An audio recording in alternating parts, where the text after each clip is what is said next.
મહુધાના ચુણેલ ગામમાં ગંદકી અને ગટરના પ્રશ્ને સ્થાનિકો હેરાન, તંત્ર સામે કર્યો આક્રોશ।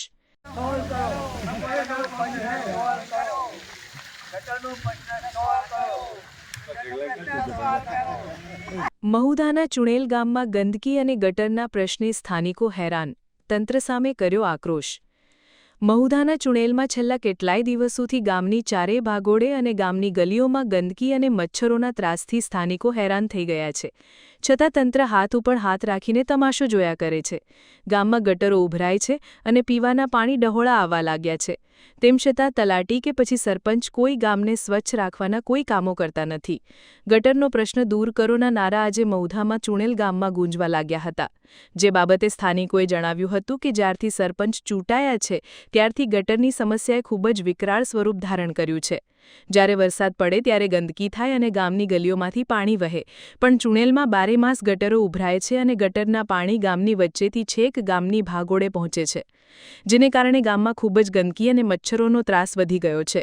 જે બાબતે વારંવાર સરપંચનું ધ્યાન દોરવામાં આવ્યું હોવા છતાં પણ સરપંચ કે તલાટી કોઈ આ બાબતે ધ્યાન નહીં આપતા હોવાને કારણે તેમજ આરોગ્ય ખાતાની પણ કોઈ કામગીરી ગામમાં કરવામાં નહીં આવતી હોવાને કારણે ગામ ગંદકીનો પર્યાય બની ગયો છે।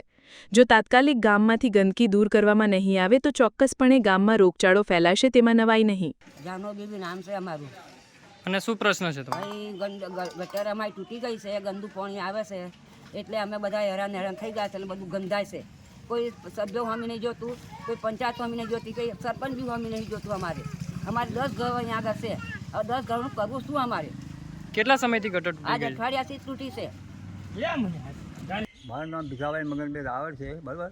હું નાની ભાગળ રહું છું ને અમારા સફાઈનો પછી આ પાણીનો પ્રશ્ન છે અમારે, બરાબર। જેથી કંઈ સરપંચ જ્યારથી આ ચૂંટીને આવ્યા તે સમયથી કોઈ સફાઈ, આ ગંદકી, પછી ગટરની કંઈક યોજના, બરાબર, એ કોઈ કામગીરી કરવામાં આવતી નહીં। આ બાબતે તમે કોઈને રજૂઆત કરી હતી?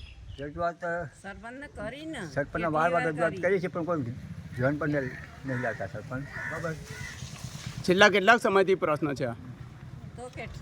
છેલ્લા તો જ્યારથી ચૂંટાયા ત્યારથી જ અમારે 4 વર્ષ જેવું થયું ને। 3 વર્ષ થયા।